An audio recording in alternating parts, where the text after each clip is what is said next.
Welcome back, everybody. Another episode of Subject2Change is here, and I promise we are going to be more consistent with this thing this summer. We're going to get it rolling, and what better way to start than bringing on Luka Garza, Iowa Center Naismith Player of the Year. We're going to chop it up with him, talk about NFTs, which I don't know what NFTs are, and a whole bunch of other stuff. So let's just jump right into that. Luka, how you doing, man? Where you at? What's life look like for you right now? I'm doing great. I'm back home in DC. I just signed with my agent recently, around here locally. So I'm getting to work. I'm excited. I'm getting ready for the NBA draft, losing some weight, doing different things to help get me ready for that process. So I'm really excited right now and looking forward to it. Sweet, man. Who'd you end up signing with agency-wise for people who don't know? Yeah, Imperative Sports. They represent Jalen Smith and Jeremy Grant. Those are probably the two biggest names. I know these people really well for a long time, and so I'm really excited. I know they're looking out for me, and they got my best interest in mind, and that was the biggest thing. Instead of going with the big agency, was going with someone smaller that really cares about their clients. Yeah, was that something that you kind of like thought about going into it? Like, oh, do I go with someone bigger or small? And for you, is it more like a family vibe that you're looking for? Yeah, exactly, and that's exactly what it is. I got a whole family vibe there, and that's the best part. It's just these guys know basketball, they understand the game, and they understand my game. So that's the biggest thing. So yeah, that was essential for this whole process. My dad did such a great job, kind of monitoring it throughout the season, because I would just send everybody to my dad. Anytime an agent would reach out to me, anything like that, I was like, talk to my dad. I'm focused on the season right now, and he kind of just was able to filter the good ones from the bad. And we did a couple of pitches, and it was really an easy decision at the end of the day. So I'm excited.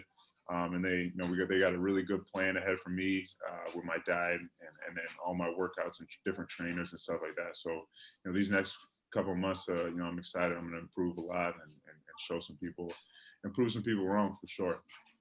You go ahead, Sense. At what point do you guys start talking to teams? Like right now, it's just kind of getting to meet everyone, continuing to work out. When does the real grit start? I think my agent's been getting calls for a while just about me and different stuff like this. And I think my coaches at Iowa always got calls and on teams that wanted to see more about me. So I think we don't really start talking to teams probably until the combine. I think my agent will talk to teams throughout, but June 21st is my first time that I'll be in front of an NBA team, and that'll be at the combine. And then, after that, it'll start doing workouts and different things like that. And that's when all the interviews will come and stuff like that. Got it. And you're just the player of the year, as Jordan mentioned. And now, but like, still, it's not like not everyone's like saying, oh, you're gonna be the number one pick, right? So like, what do you have to work on now? how have the workouts changed since like preparing for college and now you're preparing for the NBA? Like, what's different? Yeah, for sure. In the Big Ten, I kind of had to be a little bit bigger, a little bit stronger. I was playing more on the block. So I was around, 265, 270, throughout this entire year. And, now I'm focused on dropping some weight, probably going to try to get down to 255, something smaller so I can be a little bit more quicker, agile, while still being able to be strong and hold myself down on the block. But continue to work on my perimeter shooting and obviously, my defensive, mobility and everything like that. So a bunch of it's just working on my footwork and everything like that, and just trying to, show people that I'm faster than they think, because that's where all the question marks around my game are. It's not really with the scoring. I kind of proved that I can do that at a high level, but it's with the defense, it's with all that stuff, and it's with my athleticism. So being able to work on that and put myself in a position where they can kind of be like, oh, he can survive out there and be able to score and be a plus for our organization. Yeah. So when going into this NBA draft process, you talk about every NBA player's got their story of coming into the NBA and these evals, the evaluations that the NBA gives you, where they project you're going to get drafted, what teams think are your strengths, your weaknesses. I feel like that can kind of, that kind of gets to some guys, but it doesn't seem like it's, affected you other than a motivation. How do you work on everybody knows that you can go in the gym, set the gun up and get shots up, and everybody knows you can score. Defensively, are you trying to find guys around DC? Are you in open runs? How are you working on improving that kind of foot speed and stuff like that? Or is it all just pretty much agility based workouts? I got a couple of different trainers that I've been really, focused with working on it. And it's all really that agility, that footwork, working on the ladder, doing different things. just to kind of, work on my running form, everything, in that kind of aspect, just to kind of be, a little bit quicker, a little bit faster, different things like that. And I think, I haven't played any, contact since, my last game against Oregon. And I think, that'll come more in May. And we're still kind of laying the groundwork for all that. And they'll definitely put me in positions, and in my workouts, we've already talked about it, just putting me in pick and roll situations, how to learn to guard that better, do different things like that. And so, I'm going to be put in a position that I'm going to have to work on that stuff all summer before I get to the draft, workouts and everything like that. So I'll be prepared for that. And I know I can do it. I just got to continue to work on it. And especially, when I'm coming into the NBA and I won't have as large of a role offensively as I did in college, I'll be able to maximize those minutes and be able to play harder and be able to move my feet faster. Got it. So how'd you go from the 100th ranked player in high school, like, to now being the best player in all of college basketball? Like, were they just wrong in high school? Like, were you going off there and like people just weren't recognizing it? Or did you get like insanely better? How do you go from ranked 100th to where you are now? I think it's a little bit of both. I think, I did very well in the EYBL, and I was obviously good in my high school. But I think, and also like, camps like, I know Jordan and me went to an NBA camp, NBPA top 100, and I was on the late list. So if someone got hurt or someone couldn't come, then I would come in. So I came in, and I ended up being on the All-Star team with, ZION Williamson and, different people, stuff like that. So I kind of showed myself there that I was one of the better players in the country, but I think people still, kind of didn't recognize it because they didn't see me translating that athleticism to the college level, much like everyone's talking about now with me not being able to translate to the NBA. So it's sort of the same thing where, I did well in high school, but, it wasn't enough, or it didn't wow people enough to really rank me highly. And it didn't do anything but motivate me. And at the time, I was just really happy to be on the list at all. I hadn't been on any top 100 list. And the last one that ESPN came out with, I was number 100. They spelled my name wrong, and it was Luka Garza. But that's amazing. That, I was happy to be on the list, but it was something that motivated me to just climb and show that in college that I'll end up, hopefully at number one. And I never really thought I'd ever be in this position to win National Player of the Year or anything like that. But, being at the University of Iowa with the coaching staff I had and the teammates that I had, it just, was awesome. And, there were a lot of summers, a lot of hard work to put myself in a position to be able to do that. And I definitely grew tremendously, throughout my career at Iowa. Yeah. Speaking of Iowa, just how much, was there any waiver, between leaving and going professionally or coming back for another season? Obviously, I'm assuming the entire state of Iowa wanted you back for another year, because it seemed like fans this year just assumed everybody was coming back to college basketball because of this COVID year. Exactly. Just talk to me about Iowa and like what's some of your better experiences that you've had there, if any one sticks out for you, because I know those fans are crazy. I mean, there's so many, and I think, when you talk about my decision last year whether to go to the draft or come back, I had knowledge that I would have been a second round pick, last year. And, it just wasn't enough. I wanted to be a part of this team. I wanted to be able to finish my career. And so there's just so many memories, at the University of Iowa with all the great games we played, winning at Hilton Coliseum, which we hadn't done. And since Coach McCaffrey had been there, and winning there in front of their crowd, that was before COVID when, the crowds were loud, and being able to, win there. And Jordan left his shoes on the court, and all of that stuff it was a lot of fun. So there's so many games that I can recount and recall and talk about, and all the locker room celebrations, winning at Ohio State this year, which was probably, the best win I've ever had in my career, number 14 in the country on the road.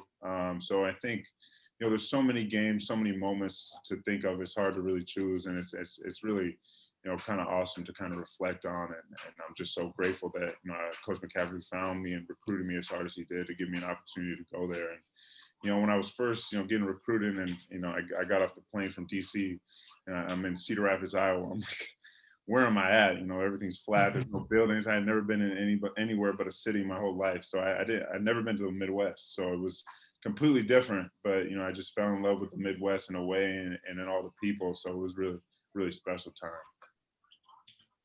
I know you're still coming off the high of winning Naismith Player of the Year, but like, have you sat back and thought about it? You're in a pretty elite fraternity when you think about it. Michael Jordan, Zion Williamson, Anthony Davis, Kevin Durant.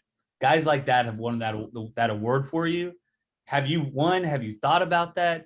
2, do you have any interesting stories? Has anybody reached out to you since winning the award? Just talk about that whole experience, really. Honestly, I think it's something that's really going to hit me later in life. I think it's a surreal moment when I heard that I won these awards and won all of them, and to be consensus was something that was, crazy. And especially last year being in the Player of the Year race and with me and Obi Toppin, and me winning 1 out of the 6 and he won the other 5. I think it was just kind of crazy just to think that 2 years in college that I'd be in the Player of the Year race. I never thought that would ever happen for me, going to Iowa. There was never something that was in my head. And my sophomore year of high school, I went to the Final Four in Indianapolis. And I actually, was with my dad's college coach, who was a member of the NABC, all of that.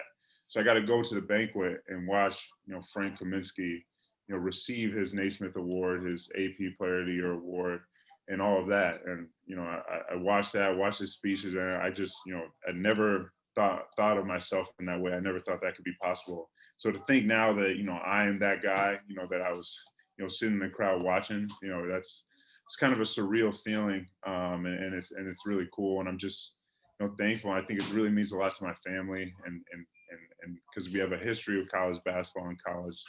My grandpa was so big on me going to college and staying for 4 years and making sure I got my degree and being a great college player.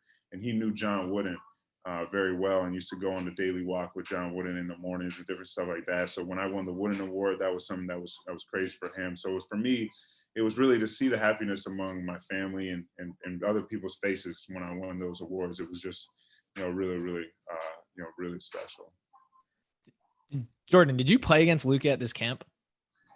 At Top 100 camp, Luke, I don't know. Did we play against each other? I don't know if our teams ever matched. I don't think so. We ate together a couple times at the upstairs. Jordan was big time. He probably big timed you, right? No, that's not. No. We definitely Wisconsin guys. So I thought he was going to go to Wisconsin because it was like him, Nate Reavers. I was like, oh, what's going on? And it was just me and Connor on the other side of the table, just kind of chopping it up. So it was funny. It was good times. I always watched them play though. I don't think we ever matched up against each other in these camps, but I always was a fan of watching. Oh yeah, because you played UIBL, right? Yes. Got it. Wait, so take me through getting ranked top 100. You guys were. Is that like the cool? Like, is there anything cooler for a high school kid? Did you post it? I think one of my friends posted, so I definitely made sure I reposted. Oh, okay. So I had to flex it a little bit. No, it felt good. No, the worst part was like I was posting, but it was like my name was spelled wrong. So I was just like, it was like almost really cool, but it wasn't quite. Jordan, what about you? Did I what? Did I post it? Yeah, I probably posted it. I feel like you were mad that you weren't ranked higher. I think I topped out at like, I think I topped out at like 80, 82, or maybe, I don't know. I can't even remember now. You just either you're in the top 100 or you're not. And Luka Garza was in the top 100. I don't know if Luka ever did. Should we change your name? No, keep it as Luka. There's a Luka in the NBA already. There's not really any Lukes. This could be a really good move. I don't like Luke. I'm pretty sure it was me, Luka, Nate Reavers. It was pretty much me, Luka, and the 5 other white guys at the top 100 camp at lunch, like the first day, and then we were all Connor like, McCaffrey, Joe Wieskamp. It was like all the Midwest white kids at one table, and then eventually it all kind of like we all got to know each other. But that is hilarious. I almost forgot about that. That's too funny. It's funny stuff. Luka, is it true you were a 6'7" freshman in high school who couldn't dunk? Like, yeah. Yes, absolutely. Well, it was like going through warm-ups, I wouldn't even try to like just lay it up or shoot a jump hook. Like, there was no chance. It was bad. Were you fat? Were you out of shape? What was I was very skinny. I was like 185 and I couldn't like move very well, but I could shoot it. Like that was the best thing I could do. And then so I went from 6'7", like 185. And actually that summer, at our school we had to do track and field or like another sport. So I did track and field. So I was throwing a shot put, but they wanted me to run the 100.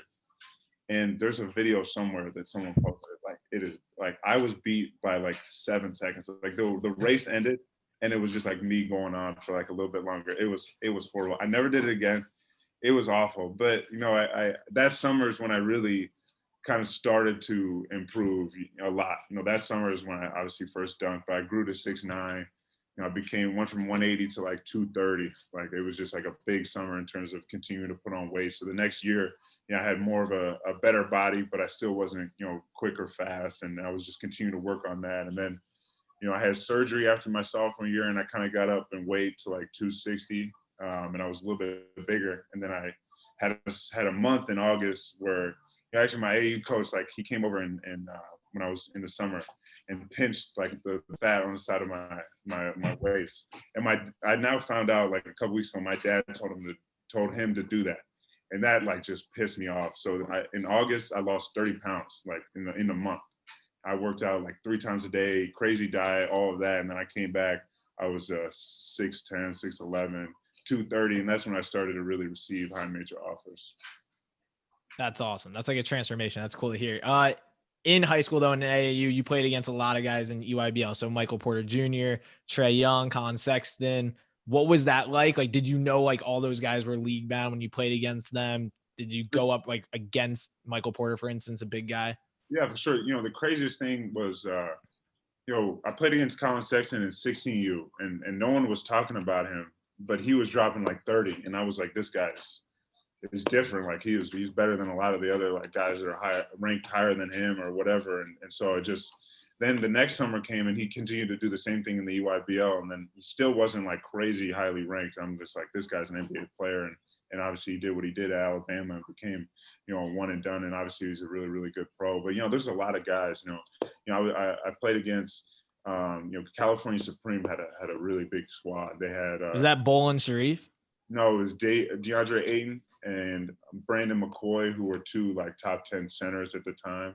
And then it was Cassius Stanley was on a wing. Ethan Thompson from Oregon State was on a wing. And they had a really like good bench with a lot of other players. But we were actually playing a zone, and we didn't have any other bigs.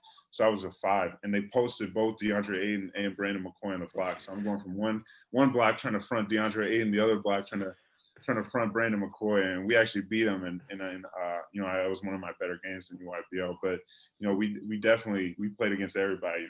Trae Young and Michael Porter. We played them in Peach Jam actually, and they were going off in Peach Jam. Yeah, and they had Michael Porter had like 30 points, and not one field goal wasn't a dunk. Like it was all like running down the lane at oop to him, and it was crazy. And then our coach, who was kind of like known for like getting on the refs and stuff like that, so he gets a tech in the second half, and he went over to talk to the ref, and the ref just like quickly gives him another one just out of nowhere. And so he loses his mind. He runs on the court, and this is like Peach Jam. So there's like Coach K, Bill Self, like Fran is on the front line. Like every coach you can think of is in that, because it's Michael Porter, Trae Young, and our team had a lot of guys. So it was a crazy matchup. So he's losing his mind. He runs on the court like charging the refs. All our assistants are like pulling him back. So he has to leave. And on his way out, there's a trash can by the stairwell, and that goes down. He grabs the trash can and throws it onto the court. And so it was like a whole 15-minute break. And we're all like, oh, we're like motivated, hyped up. And then we come out, obviously Trae Young gets 4 free throws, 4 points. It was like a 6-point game. So that moves it to 10. And then he gets the ball out of bounds. He pulls it from like 5 steps in front of half and just knocks it down. And that was kind of the game over after that. We couldn't come back from 13 with like 7 minutes to go. So the garbage can didn't help against Trae Young and Michael Porter. It motivated us at first, but then he hit that shot, and it was just kind of hurt. We were gonna lose anyway because they were just playing too well, and obviously they won Peach Jam that year, so there's nothing you could do. But it's a funny story to look back on. No, that's my favorite thing is it's like this unwritten rule, and like baseball and basketball somehow decided like we're gonna partner up in this unwritten rule. If you get ejected, you either got to throw some shit, kick some shit, curse somebody out. Something's got to happen. Like you can't just go out like respect. That can't happen. You get ejected. 100%. And I've seen what Coach McCaffrey do. He had his fair share of being able to freak out the refs and get ejected and make sure he's known that he had a problem with the game.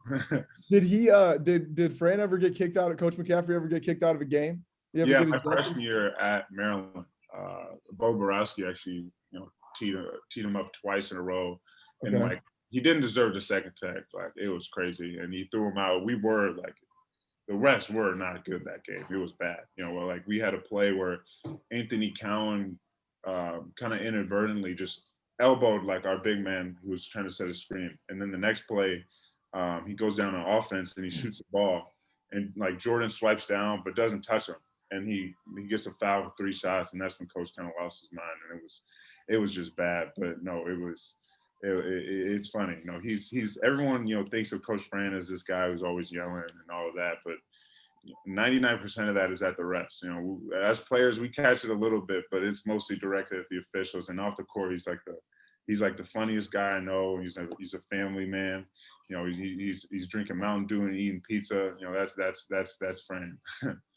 He drinks Mountain Dew. This all the time. I've never seen anybody drink more Mountain Dew. It's unreal. Like, no, I'm pretty sure Huggins drinks more Mountain Dew than him. No way. Yes. Coach Huggs will drink.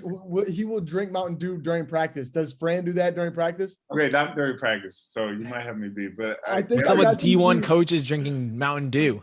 We have our like when we have our go to the hotels, we got our like late night where our food is, all the drinks. Like there's always Mountain Dew, and there's literally one reason why it's there. It's because of Coach. That's hilarious. Then I'm sure they are really close. I mean, the whole coaching world is close, but when you're at that level, like those two are, I'm sure they know each other really well.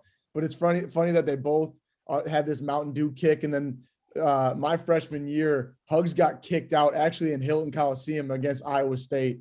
My freshman year, I was playing like, I don't even know. I don't even think I had played more than like 2 minutes in a game at that point in my career. So I just got like front row seats to watch Huggs. And we were terrible. We were just awful.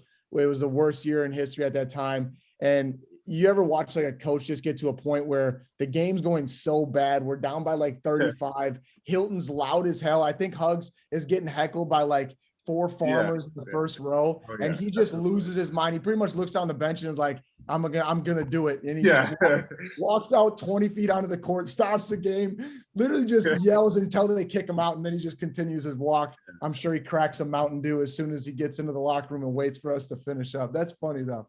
That's hilarious that they have that in common. That's crazy. Mountain Dew, if you're listening, that is amazing. We can fill up. Yeah. This is water in my cup, but we need some Mountain Dew sponsor. What's up? Or sponsor Luka. We love to help people out on this show. All right, you kind of touched on some of them, but who is there a definitive best player you ever played against? Can even be in a workout or anything. I mean, so it's actually a funny story. At the NBA camp, our first game, we were playing against some team. My teammate was on the other team, Chris Likes, who's now going to Arkansas, and so that's all I knew who was on. He's that tough. team. Yeah, he's very tough. Also one of the best players I've ever played with, and so we're playing the game, and they have this guy who's really, really good, but I didn't know who he was. So after the game, they're like, what'd you think of ZION Williamson? And I'm like, I had no idea who they're talking about. So I'm like, yeah, like really good player. If he keeps working, like he's gonna be really, really good. Like I had no idea. And then I like watched the rest of the camp, and I find out, I'm like, oh my God, this guy is unreal. And then obviously he turns out to be, one of the better players in the NBA now, #1 pick. So, he's probably, up there with one of the best players I've ever played against. Markelle Fultz in high school was one of the better players I've ever played against. Just, he was so smooth, pull-up jumper and all of that. But his jump shot was, better than back then before all of his shoulder injuries, and he was cooking. And I think it hurt the Magic that he went out this year. But I think there's a lot of them, and obviously the guys I mentioned also. And I think in college, Cassius Winston, because it was just like we couldn't beat him. Like no matter what, we were at sophomore year, we were up like 8 with like 8 minutes to go in the second half. All of a sudden we're down 15. Like he just went on a run by himself, and he just wasn't going to be denied. And that's, it was something to learn from. And it sadly happened at his place junior year in East Lansing. We were up the whole game. We're up at half. We were playing really, really well. And he had 1 point in the first half, just played horrible. And he just came alive in the second half and led them to be able to squeak that one out against us. So I think he was probably, in terms of college players, one of the better. That was just tough to beat. What about a guy who like gave you buckets and then let you know? Like, who was the best trash talker? The best trash talker. I don't know. I mean, that's hard. I've had a couple guys where like, I think, I don't know. I actually don't know. There's not been too many where it's like they're like I would let them like do that to me. You know, I start talking back at them or I go get a bucket. Do you talk? Are you a talker? Yeah, for sure. You know, it was. Yeah, I'm always gonna. Jordan, are you a talker? A little bit. I mean, I'm not gonna be the first one. I'm not gonna be the first one. I'll just chill. Yeah. But if someone's got something to say, I was expecting Colin Sexton to come out of Luka right there. I was expecting him to say like Sexton during the AAU circuit when he was tearing people up. Yeah. Like I just always remember highlight clips of him like headbutting his teammates and stuff. Yeah. The dude's a savage. That's what I expected. But yeah, I don't know. I talk a little bit. No, yeah. I'm definitely the first one to talk first. Like, you know, it's never like they talk to me first. It's always like, you know, if we're gonna start talking, I'm gonna say the first thing. Like, oh, Yeah. First Tom, did you chirp in high school? Oh, so much. Oh, I mean, I'm like the worst human ever. Me and you would have been the worst college basketball players. You know what? I'm less of a chirper. I'm more of like the annoying like grabber. Like I'm always touching. Like we're gonna be in contact the whole time here, and like you're gonna know I'm here. Pull the shorts down a little bit. Yeah, the short pull. The short pull is a classic. That's awesome. I love that. Luka, who's your NBA comp if you had to pick right now, right? Because that's what everyone's gonna talk about while you're getting ready for the draft. Is like, who does he play like? You know, if I had to choose, I think there's some guys that you can like put together, and that's kind of what I'm like. But I'd say Nikola Vucevic is the closest. You know, I'd say I think he's really, really good. That's a good one. Shoot the ball from three, could score in the post, and you're skilled. And I think, you know, you look back, and even in college we were similar. He played a lot on the block and was going to that right hand jump hook a lot and doing different stuff like that. So I think he's probably the most similar. You know, I think a lot of people say Jokic, but you know, I know I'm not as good of a passer or have the vision of Jokic does. But I think offensively, when you're talking about being able to shoot the ball and play in the post, I think there are some similarities there. I don't think, you know, I think that's kind of people say that, but it's like, you know, that is one of a kind, his vision and his ability to pass like a point guard, but to be able to score like he does and dribble the ball up, that's something different. I think, you know, guys like Enes Kanter, you know, I think I shoot a little bit better than he does, but he has just ability to score in bunches and come off the bench and just be really efficient. You know, I think those are a couple guys that I look at. And even like, you know, Marcus Sol a little bit, you know, kind of when he's with Memphis, you know, obviously he was a really, really good defender and I hope to improve to be that good, but just offensively in terms of the versatility, but the ability to score on the block and be able to shoot from the outside. Is it kind of like back to square one? Do you have to do you embrace the underdog? Because like high school, ranked top 100, now best player in college basketball, name, award, consensus. Now it's like, okay, entering the NBA draft, you're projected mid-late first round, we'll see. But like, is now it back to the drawing board? Now you got to prove yourself all over again? Yeah, I mean, I like it better this way, you know, to be honest. It's just, I think a lot of hoopers do, you know, you just like to be able to be in a position to prove people wrong and surprise people. I think that's the biggest thing, is that, you know, when no one expects something of you, that's, you know, that's kind of where you have nothing to lose. You just go out there and honestly, you know, every offseason, you know, I look at it, that's my favorite part about the game of basketball, is just being able to work hard and grind and work on yourself and improve and see those results. That's a part about basketball that I'm addicted to, you know, is that being able to improve myself for the next step or whatever the next thing I'm chasing is. So, you know, I'm excited. This summer is going to be a lot of fun, you know, just working out and trying to, you know, continue to maximize my potential as a basketball player. Yeah, Well, there's almost Go less ahead. pressure on you when you've embraced that underdog role and mentality. And it's a cliche, but there is kind of a sort of confidence that comes along with people writing you off or with people saying, you know, yeah, Garza's a really good college player, you know, but it won't translate, all that kind of stuff. You know, and I heard that kind of plays into just the mental side of sports. Sorry, it happens to me like 3 times a Take the call, Luka. Put it on speaker, man. Sorry.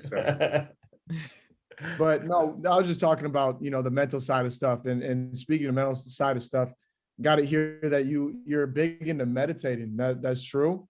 Yeah, very true. I think during my sophomore year, I had a stretch of games where I had like, 4 20+ points games in a row in the Big Ten, which hadn't been done at Iowa since Aaron White. And I was playing really well. Then we played Michigan. I had like 19, so I was playing the best basketball in my career to that point in college.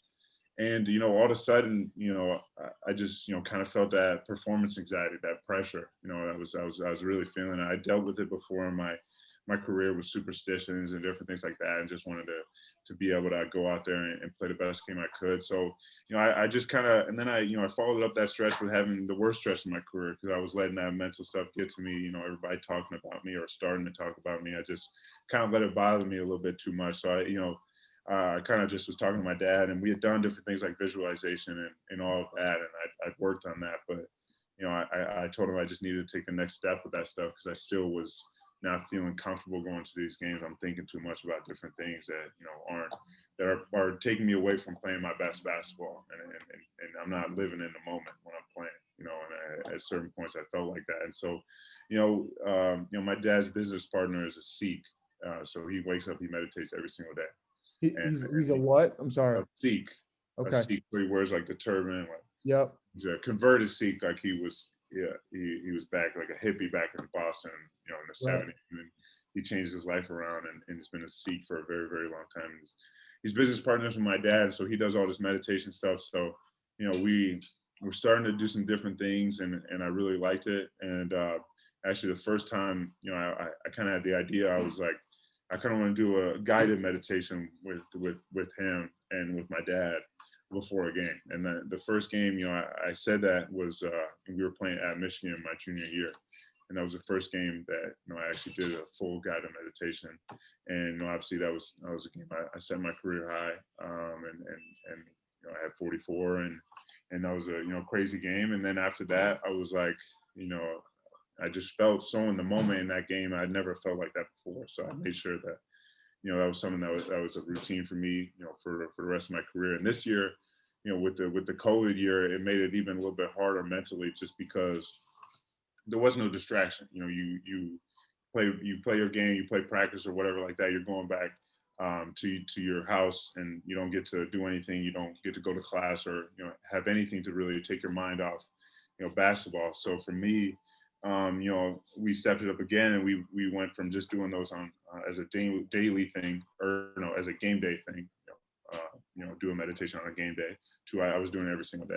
And I would wake up and do it first thing in the morning. And then if it was game day, I'd also do a game day meditation, and that just kind of worked for me. And that's something that it gets me in the zone, in the moment, ready to play. And I think that just puts me in a position, no matter how I'm playing, I'm just gonna play as hard as I can and not focus on anything else. Right. Yeah, that's really interesting to me because sports psychology was not even talked about. And I don't think, as a high school player, and this is, 3-4 years ago for me and you, I mean, nobody was talking about guided meditations, visualization, progressive muscle relaxation, all this stuff that now is kind of a door that's being opened. When you say, you're doing these guided meditations, is it sports psychology related, or is it more, because I'm assuming your dad's business partner wasn't a Naismith basketball player. No, He was no. like, he's probably just doing it for his daily life. How does that look different? Like for you, does he guide through just life stuff, or is it Honestly, basketball related? Yeah, for sure. I've also like looked to YouTube to find those kind of like sports psychology related guided meditations, and I listened to one the night before the game. So I like listen to it and fall asleep, just kind of relax.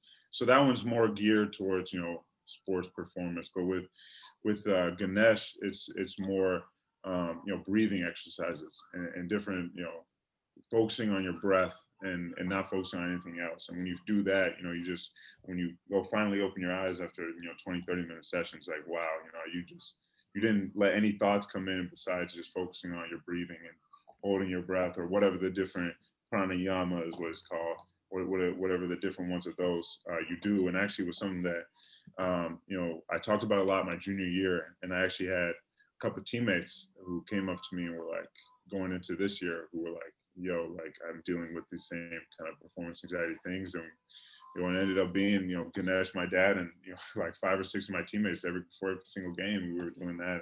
And so that's just, it was kind of a cool thing to see that people are kind of interested in that. And every basketball player deals with it. When you're in any sport, you deal with it when you're in a slump or when you're not playing well, and all the mental that goes with that, and how that can prevent you from really playing your best basketball. So I think that was the biggest thing, and I really just dove into that, and it's really helped me. It's going to continue to help me as I do it, as I go on. Yeah, everybody has anxieties like that, but I think when you look at an athlete perspective, it's like the difference is people might have anxiety at work or home life, and they put that pressure on themselves. When you're an athlete, you unlock that phone, and now there could be 100,000, 200,000 people who all think that they know what's going on inside your head or what's going on in your life and what you need to change. That anxiety and pressure almost gets magnified, times 100, 1,000, something crazy. Spence, you had something for that? Yeah. Have you used the app Headspace? I've used Calm. Calm. I'm a Calm guy too. So I just got on Headspace. I got like a free membership through work, but I haven't tried it yet, but like I bet you can do a trial. They have like a full MB. I don't know if y'all can see that. Probably not, but they have the one that partnered with LeBron? They have a full NBA playlist. The free ads here are just. They've got like a bunch of NBA basketball meditations. I don't know. Maybe try that shit. No, yeah, that's cool. I do Calm too. That's the one with LeBron. Luka, that's one with LeBron, because I've listened to the LeBron one before. Okay. I haven't decided on Headspace or Calm, guys. If Headspace, Calm, you're listening. We need sponsors here. Wait, hold on. Time out, Luka. Make the decision easier.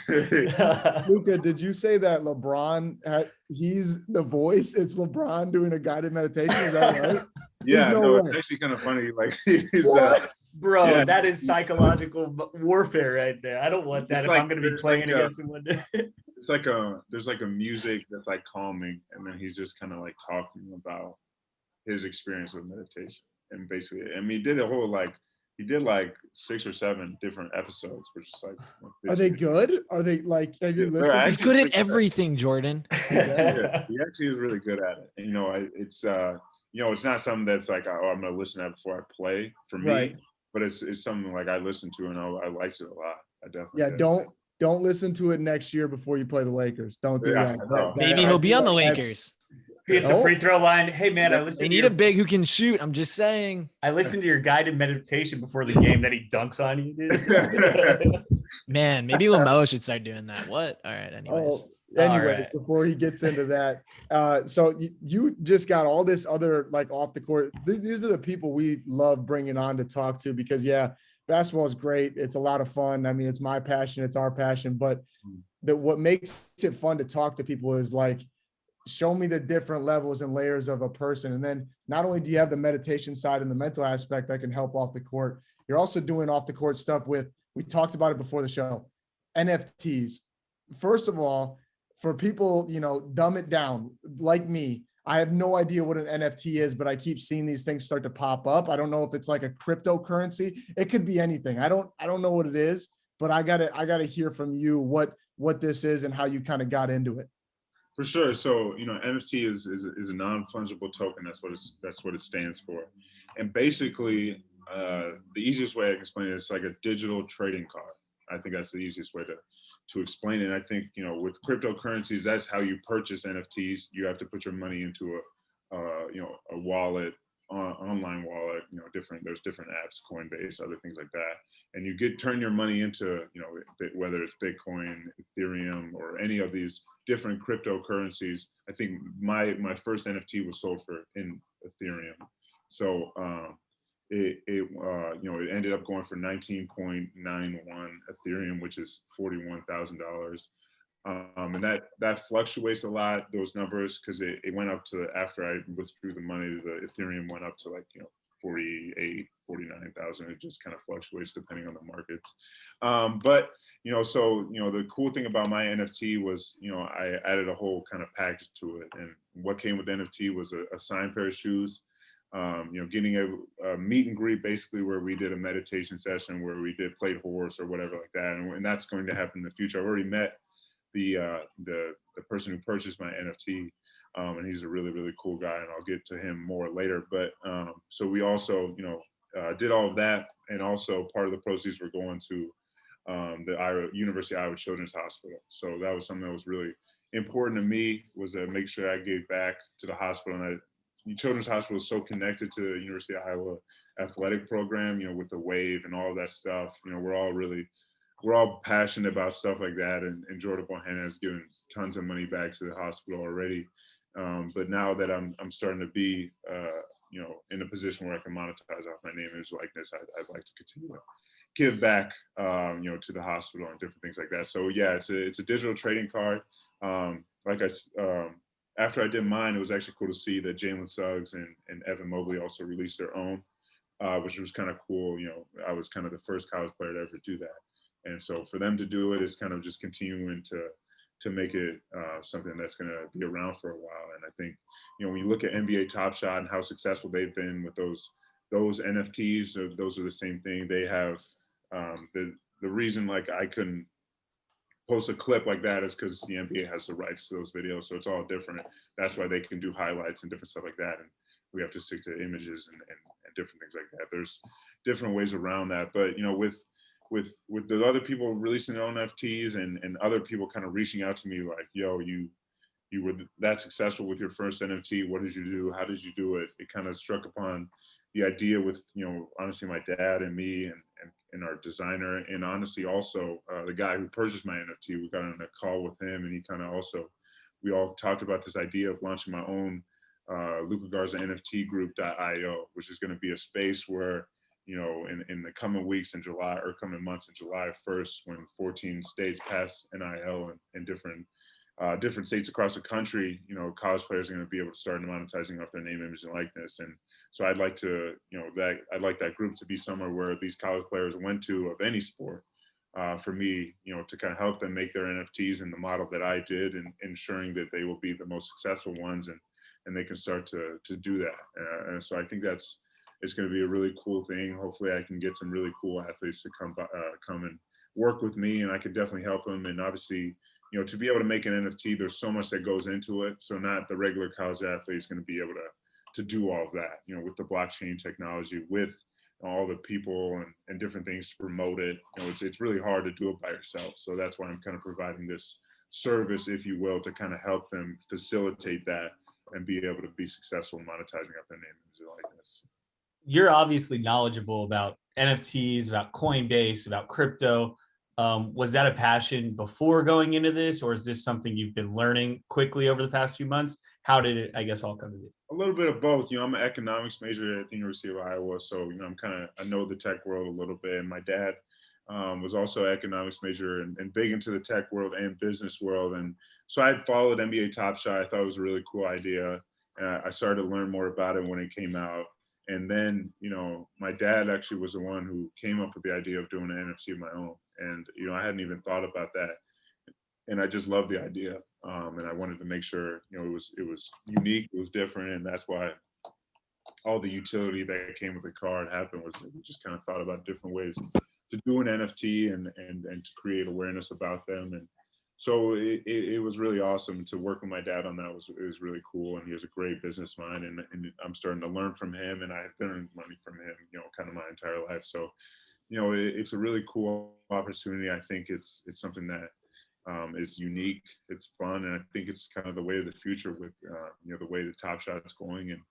And obviously there will always be a space for collectibles and memorabilia and different things like that. There's always a market for that. People love to collect stuff. And so this is kind of the next thing with the almost digital trading cards. And, I got another one coming out soon. I haven't, in the next couple of weeks, I'm dropping an NFT again. And then obviously this group will be, starting July 1st, we'll start to have some, people come to me and hopefully work with them on this.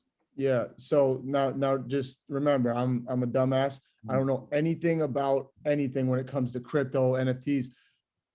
My question is, so your first NFT, this quote unquote digital trading card, goes for, over $40,000. Is that correct? Right. So is it your idea now? Once again, I'm a dumbass. Why don't you just release like 100,000 of these NFTs and make, $1 trillion, and then donate some of that? Is that not how it works? I doubt that's how it works, but explain that to me. Like, what's your mindset and outlook going forward with your NFTs? Is it like every now and then you're going to do a drop? I don't know how this works. Yeah, so the special thing about like the NFT that it's a one-of-one collectible. So each person that buys a card, it's like a one-of-one. So you're the only person that has that card, So that's what the cool thing about it. So if you drop more of them, it would take away from the value of having the one. You know what I'm saying? Right. And that's kind of what differentiates it from normal trading cards. Is like you get a trading card. It's one trading card unless it's like a old rookie card is not worth that much. But when you have these one-of-one collectibles, it makes it kind of cool to have, and especially in the crypto world, it's been a big thing. Rob Gronkowski did his own he released a pack of 5, I think it was, and that's kind of one of my ideas going forward, is to kind of take from that and do a pack of more cards, but each one being a unique design or whatever the case may be. And I have an awesome designer who's a Hawkeye fan, Hawkeye guy, and he's really, really, really good at what he does. But so Rob Gronkowski did his. He auctioned off all 5. Was really, really successful with it. And I think it's all about how you do it and how creative the design is. And some people are more successful than other people on it, especially with people starting to learn more and more about it. I think Damian Lillard tried to release one recently, and obviously Evan Mobley and Jalen Suggs both did really, really well with theirs. So I think my plan is to release a total of 55 when it's all said and done, just because it's my number, and I'm kind of partnering with the Children's Hospital so that each one, they will get a portion of the proceeds. So I'll be continuing to donate to them throughout the process of how it goes. And so, I'm excited to continue to do that. Suggs, Mobley, did anybody kind of reach out to you and like ask for tips or advice or thoughts, or you just kind of saw they followed along? Neither of them did, but like I said, I'd have different guys already, kind of DM me when they saw how well mine did, like, how do I do mine, and that's kind of where the idea started. Was I was telling me, my dad, I was just like, this guy reached out, what do I tell him? And then we're just like, kind of thinking like, we could just, kind of make a business out of this and help them, because it's there's a lot of things you have to do with it, to getting a designer. And obviously if you're using images, you have to have the rights to the image, and then all of this different stuff that you have to go through. So, we can make it easier, we can make it more efficient, and we can make it the most effective. Because, so far with the 3 college players, mine has been the most successful, and hopefully the next one's successful as well. And hopefully, this model can work for other people, and help them, be able to monetize off their name, image, likeness. Because, the biggest thing with the NCAA is that, you need to create a new revenue stream, to be able to pay these players. It's not money. We're not going to take the money from the contracts with the TVs. The NCAA is not going to let us touch any of that. People complain about, the money, all these money the coaches get, all of that. That money's never going to the players. It's being able to create a new revenue stream for yourself, with your name, image, and likeness. Because you look at Amazon, you look up my name, you look up Jordan McCabe's name, you see, 10 different T-shirts with your face on it, and they're selling it, and they're already using your name, image, likeness. And so the NCAA is not getting that money. The school's not getting that money. These guys are just ripping it off and doing that and getting their own money. So why can't the players have the rights to be able to do that? Because that doesn't affect the NCAA. We're not taking anything away from of them, and they're not, taking anything away from us. So it's just, you have to be able to do it in the right way. And I think that's what the NCAA is trying to do. And I'm very grateful for the NCAA and the opportunity to get a degree in economics. We'll be thankful for it forever. And to play college basketball was a dream come true. But obviously this is the way of the future, and then the way we recognize that these college athletes of all sports need to be able to have control of their name and likeness. Yeah, you carry yourself like this could possibly end up being something down the road for you, president of something. I don't know if you want to be the president of the United States. Sounds like it's let's throw out this hypothetical that Luka Garza is the president of the NCAA right now, and I'm in the NCAA as a player, and I look to you and I say, what should we do? What should you do as the NCAA regarding name, image, and likeness? What does that look like? Because everybody's got their like, well, the schools shouldn't pay the players, which I agree, but name, image, and likeness should be pretty much open season, right? You know, as a president, what would you say needs to happen? Exactly, because when you get into its salaries, it's like, you know, is the walk-on getting paid as much as the best player? You know, right. is girls basketball getting paid as much as basketball or men's basketball? Then we're in a whole, you know, with all of the different rules, there's too much of a hiatus to be able to control that. So I think what I'm talking about is this: owning your name, image, and likeness. So you're creating your own revenue stream on yourself. You know, you obviously, you know, shouldn't be able to, I think there has to be rules. Obviously schools have their own advertisement deals and different things like that. So I think there's a lot that has to go into the planning of that and to make sure that, like, you know, can you sign a deal with Nike if you're at Adidas school? You know, there's like a lot of things that, right. you know, make that. So I think the advertisement is kind of like an area where it's like, I think that still has to be the schools and the NCAAs. But I think, you know, being able to, you know, create an NFT, be able to like sell your shoes on the player's trunk or whatever it is while you're playing, I feel like you should be able to do that. So I think that is creating these other revenue streams that don't really mess with the NCAA or the university. I think that's the best way to go, because when you get into all of that, there's too much there, and the NCAA is just not going to give that up. But they will, you know, obviously if they come back with the NCAA video game, players should make money off that, you know, obviously percentages and other stuff like that, and they can all figure that out. But, you know, so I think the biggest thing is if a player can create the revenue stream himself or raise money for himself that way, you know, so be it. And it has to be controlled. It has to be, you know, it can't just be, you know, a donor giving $50,000 for one T-shirt. You know, it has to be something that's monitored, that just makes sense. And if an NFT goes for that much, that's just how it is. You know, that's, if a donor wants to pay that much for an NFT, he's buying an image, he's buying an art piece. You know, that's different than cheating, you know, and he'd have to go through different people to be able to do that. So I think it's brilliant. You're providing another outlet for college athletes to make money potentially once we can do name and image likeness. I think it's super smart. You're a college player. You were a college player. You've been through it. You understand it. Luka Garza, NFTgroup.io. We're going to have that text pop up right here, right now. You know what I'm saying? That's good shit, man. Gotta plug it. No, dude, that's awesome. I'm glad. I learned a ton. Seriously, just not only about you as a player. I mean, we got to meet way back when, but you've evolved so much. You know, trust me, I'm going to take a bunch of the stuff that you just said, not only about basketball, but the meditation stuff, the NFT stuff. And if Nevada is one of those states in July that does open up name, image, and likeness, you can definitely expect a call from me, because you seem like you know a lot more than I do, and I want to help any way I can. For sure. And, you know, and definitely reach out to me and let me know if you want to learn more about the meditation side of that. That's something I'm really passionate about. And I'm very passionate about helping people about that too. Dope. Tom, you got anything before we go? I know you always got something good. Tom, you want to ask him? You want to ask him how excited he is to play LaMelo Ball next year? Go ahead. No. I wouldn't do that to my man. I wouldn't do that to my guy over here. First of all, I want to say we're the Luka Garza fan club now. If you don't already have one, like, dude shot 45% from three. Like, you think he's not gonna like work in the NBA? Like, I am a big fan. I will take you on the Knicks if you know. I think you and LaMelo would be a great duo. I'll find you in the corner, pop a three. But look, we're a big boxing podcast at the core here. There's been a lot of boxing stuff. Jake Paul knocks out our guy Nate, and Ben Askren. Logan's about to fight Floyd Mayweather. If you had to get in the ring with one dude who's a good fight for Luka Garza. Are you talking like me versus a boxer? If I had to choose? No. Let's say a pro athlete, like an athlete, basketball player, probably. I don't know. I mean, I can probably just take the easy way out, like Muggsy Bogues or something. that would be probably much of a problem. But I love that idea. That'd be amazing. You know, we could sell that fight. All right, yeah. With Luka Garza versus Jordan McCabe in Las Vegas, 6 months from now.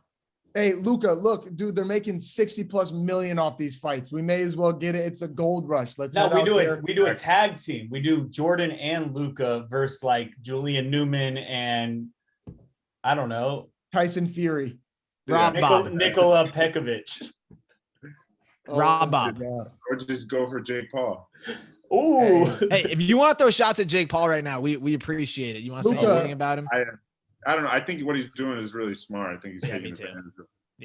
advantage of a really, market that not many people have taken advantage of to that point. And I think, obviously I think there's, with professional boxers who actually like work their whole lives into boxing, I think there's a little bit of distaste there just because, they work their whole life. You're making so much money off, one fight and you've been only boxing for a year. But I think it's something that you can tell the guy's passionate about it. He cried after the match. Like that's all. I feel like that's real. I don't think that's all fake. I think he works hard. I think he definitely trains hard. He transformed his body.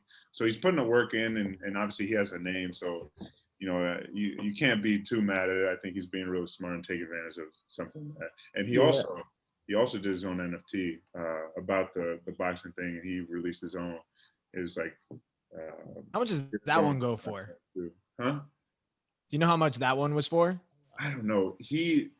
When he did one with like when he was like a picture of him knocking out Nate Robinson, and he set the price at like something ungodly, and I don't think it got there, but I think he did pretty well. Yeah. What kind of crypto do you buy? Did you buy your Can you buy your NFTs with? My first NFT was with Ethereum, and I think we're going to continue with Ethereum. All right, I'm ADA Cardano. I got some money in there, so Okay, just say it. Dogecoin. I sold all my Doge. What about overtime coin? We got an OT coin. I think we need a Subject2Change NFT, guys. Well, the first episode was Jordan and I in his apartment. I think that's a pretty good. Let's sell it. Hey, all right, guys. Come to the group. I can help you out. Okay. I love it. Luka, listen, before these two waste any more of your time today, just going off the rails, I'm going to let you jump off here. We appreciate it. Tom's right. You got fans in Subject2Change in the podcast. And I'm sure the following, everybody listening right now is definitely now, if they weren't already, a Luka Garza fan. Good luck with everything, brother. Let's stay in touch and go kill it, man. We're rooting for you. Thank you. I really appreciate it. I really appreciate you guys having me. It means a lot. Good dude. Yeah, he was awesome. That was a really good one. Yeah, he's smart for sure. But before I wrap this up, we can spitball here for a little bit. I wanted to throw Tyson Fury in there. Did you see I just threw his name out there, but did you see Tyson Fury's video on his Instagram story? You didn't see that? What's he talking about? What's that? What's he saying? He's talking about I can't remember what heavyweight boxer he's talking to, but he's talking. Hold on, let me look it up. Oh, because there's he's got a fight coming up. Yeah. Here it is. Hold on. Look at this. I'm the UFC guys. Look, you want some of this Gypsy King money, you know where to come and find it. You want some of this Gypsy King power, I'll give it you. Anytime. That might be the most least intimidating boxer I've ever seen in my life. He looks like Johnny Sins, like let himself go. I swear to God, like if he was a little taller. Dude, I swear that's actually like. Don't hate on Fury, dude. Listen, all respect to him, but that is hilarious. He's wearing like basketball shorts past his knees. He's not in like great shape, but I just think it's so funny when I saw him like in his accent. Like there's nothing intimidating about him other than the fact that he can knock you into like another dimension. You know what I'm saying? I thought that was hilarious. I like the accent. It's like the Taken dude. Like, oh, you don't want to me. No, I don't think it's like the Taken guys at all. I don't think the Taken guy is Scottish. Isn't Tyson Fury? No, it's like Lock, Stock, and Two Smoking Barrels. That movie. You don't know it. It's before your time. It's fine. But anyways, that was really good, guys. Should I wrap this thing up? Should we sign it off? I don't know. We haven't talked in a minute. Why don't we chop it up for a sec? Wait, didn't we want to do 2 segments, Spence? Yeah, let's do a couple more segments. No, that was great. Luka's awesome. I mean, there's just so much about him, the NFT stuff. But I was really wishing he would throw out somebody he wanted to fight, because I feel like that's what everybody's doing right now. Like, I don't know, Tyson Fury, somebody, because he's a bigger white guy. Everybody compares him to that. So we didn't get that, but we do have news in the fight world. Logan Paul, Floyd Mayweather is officially set for, is it June or July? June 6th in Miami? No, it's June 6th. June 6th in Miami. Logan Paul versus Floyd Mayweather. It's going to be on Showtime pay-per-view. I got a hot Who do you got? take. I got a hot take. It is going to be the least interesting fight in the history of boxing. It's going to be so boring.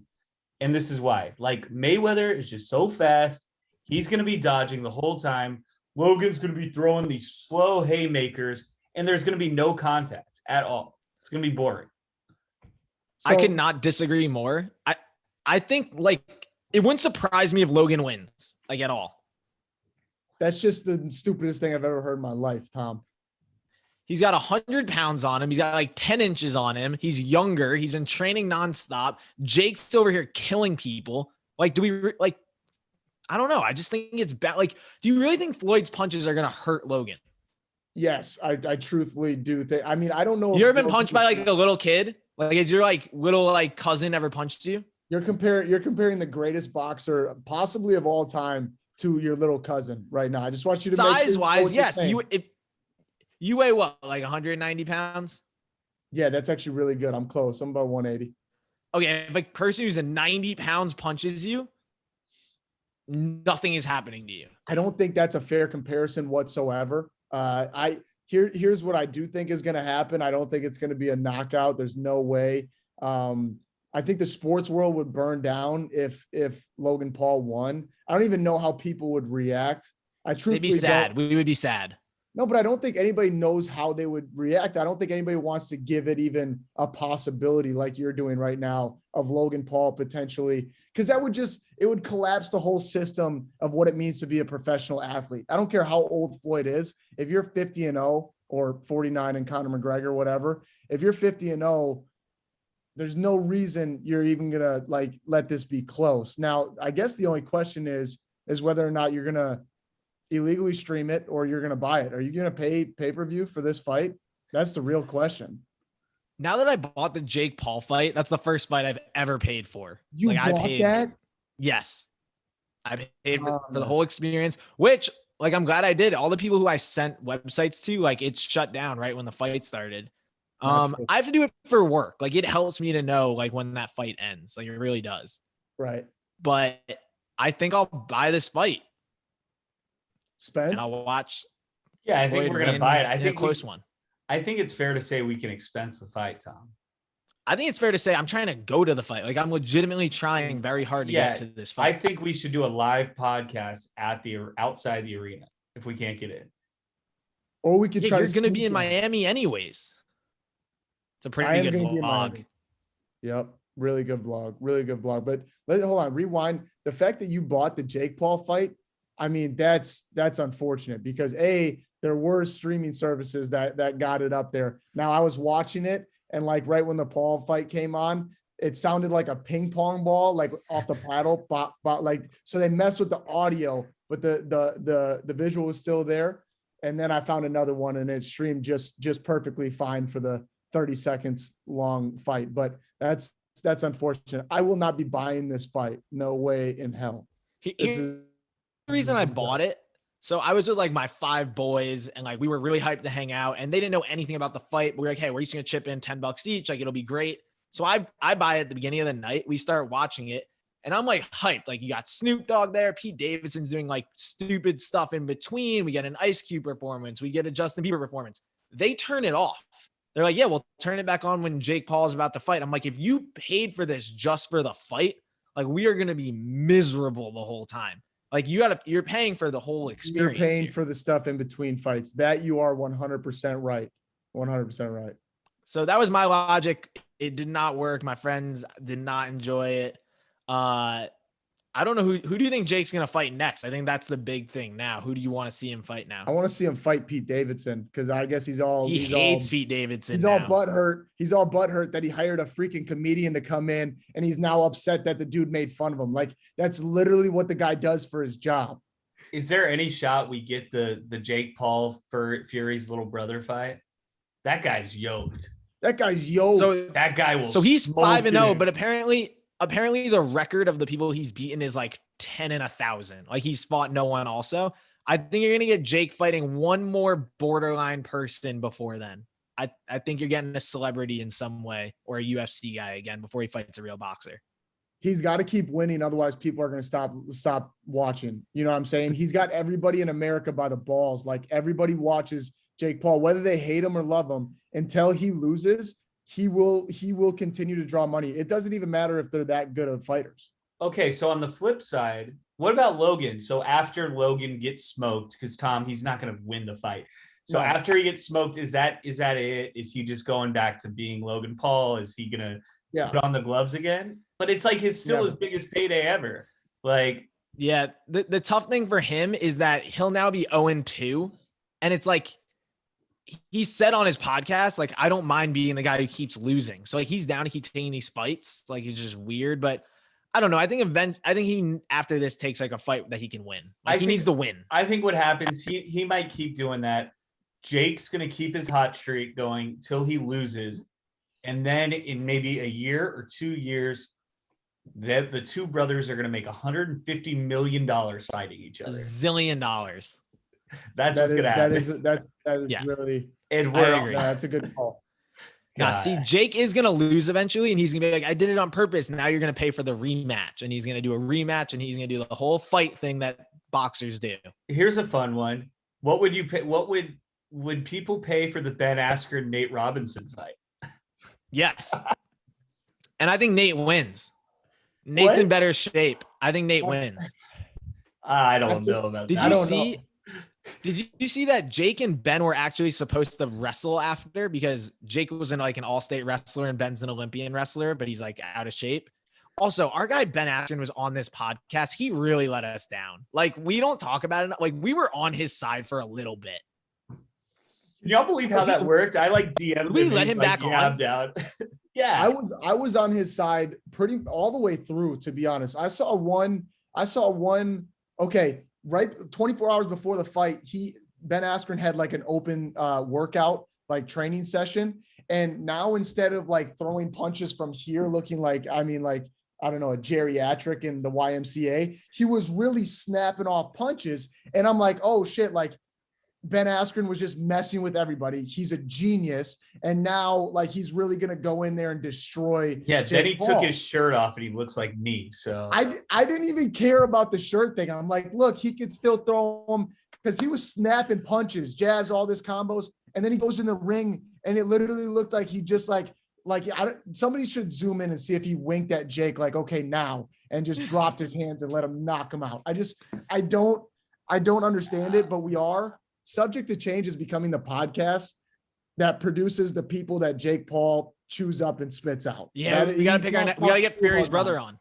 Yeah. All right. Let's get Fury's brother on. All right. That's good. So, all right. Yeah, we'll see what happens with the fight. But Tom, next week, you know what happens? Your boy is back. We're back, baby. The podcast is back. You guys know why the podcast hasn't been coming out as often? Because no LaMelo content, but he's back. They said he would be done for the year. Said broken wrists, shut it down, not going to win Rookie of the Year. Anthony Edwards is going to win it. But now LaMelo is going to come back. They're the 8 seed right now. Okay, he's going to come back with like 10 games left. Maybe they climb out of the 8 seed, maybe not. Get into the playoffs, and they will maybe win a first round series. And he's going to win Rookie of the Year. I think he comes back and gets like a triple-double very early on. Do you think he's going to win Rookie of the Year, Jordan? I don't know. Anthony Edwards? Is Anthony Edwards pissed right now? No. Anthony Edwards doesn't care, man. Anthony Edwards just lives his life. You see him. They're 19-44, the Timberwolves right now. That's the other thing. You can't really give Rookie of the Year to, what are they? They got to be one of the last spots in the East, right? There's 3 teams tied for. No, the Rockets have 15 wins and the Timberwolves have 19. Rockets are struggling. Rockets suck. Yeah, I think LaMelo. First of all, I was kind of enjoying a hiatus from Tom and his LaMelo infatuation. The only news we really got out of LaMelo during his little break was him running around with Miss Trump, which was fine with me just hearing that. But now that he's back to playing basketball, I am excited to see if he can make that push. Because the same thing happened. Zion made that late push for Rookie of the Year. I think LaMelo ends up getting it. I think it's just good for the NBA's culture. I mean, people love him. Tom really loves him. And he's played way better than anybody I think even realized or expected. Yeah. I think the fact that the team really, they had a bunch of injuries. It's not just him, but they really struggled without him. If he can come back and show that, like, they get into the playoffs, he plays well. I still think just what he meant to the team and the numbers overall will outdo Anthony Edwards, who crushed it also. Him and Halliburton have both had great years, but like LaMelo just means a lot more to the team. So I think it has to be him. So also, I haven't watched the NBA since he got hurt. Here's my question though. Speaking of his injury, like how is he back already? Like it was a broken wrist, right? Something's fishy. Something, I don't know. The simulation is glitching. LaMelo's coming back way too soon. This is, dude, speaking of that, sorry, I just got to throw it in. Did you see Logan Paul said, I'm going to break the simulation? That's what he said. No. You didn't see that? That was the fight came out and he said, Logan Paul said two things. Full transparency. My mother is terrified for his life. And the second thing was on June 6th, I'm going to break the simulation. But sorry, that's where my head went. Okay, what would be a bigger upset? LaMelo comes back and leads the Hornets to an NBA championship, or Logan Paul upsets Floyd Mayweather and knocks him out in the first round? That's a great question, Tom. You're sharp today, baby. Which one? Which one would be more shocking? The Hornets win the championship. You got to beat LeBron. You got to beat Giannis. Like, no way. No way that Mayweather or Logan one lucky swing and it's over. Yeah. Right. And like people are going to say that that's fake if that happens. Like no one's going to be like, oh, the NBA's rigged. They let LaMelo win the championship in his first year. But no way. Oh my God. Could you imagine? My head would explode over time. What if they both happen? Then we are in a simulation. Listen. Yeah, we shut this whole thing down if both those things happen. If Logan Paul then we have the best podcast ever. Yeah. Then we're hitting up Luka and this conversation is being sold as an NFT. Yes. That's what I still have no freaking clue what NFT means after like an hour, but let's sell this digital card or whatever. I don't know.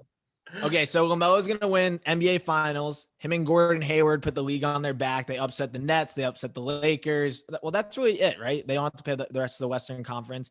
And then Logan Paul knocks out Floyd in the first round. Comment below which one you think is more likely to happen. I think it's LaMelo, but I get the Floyd Logan thing too. Yeah, we're really going to figure out if this whole thing's a simulation, folks. I hope you're ready. Buckle in. Subject to Change said it first, that the simulation is real and it's about to glitch. See ya.